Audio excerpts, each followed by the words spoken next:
This dog was chained here for 10 years. The neighbors told us that they had phoned the Animal Welfare Agency many times for many years. They told us that their owners had been seen urinating onto her from the porch. She had no comforts, no blanket, no toys, not even a bone. Animal advocates first saw her at night lying in the frozen mud, being snowed and sleeted on, surrounded by her own excrement.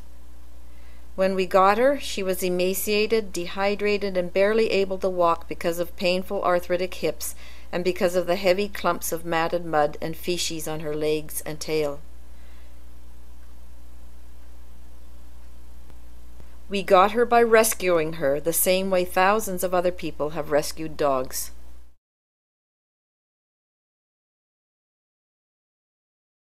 Her recovery started at our vet with freedom, fun, an exam, and grooming. She was so happy to be somewhere anywhere new, being the center of attention. Animal advocates volunteers shaved off her heavy mats of wet hair and feces, some of the worst we have seen, and we've seen and helped a lot of neglected dogs.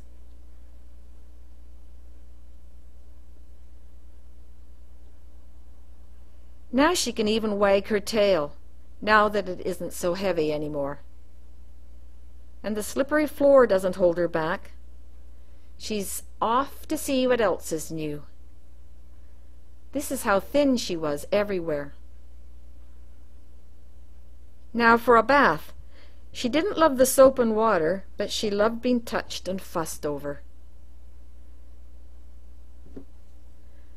This will be her first night in a warm, snug bed. Perhaps the first in her whole life.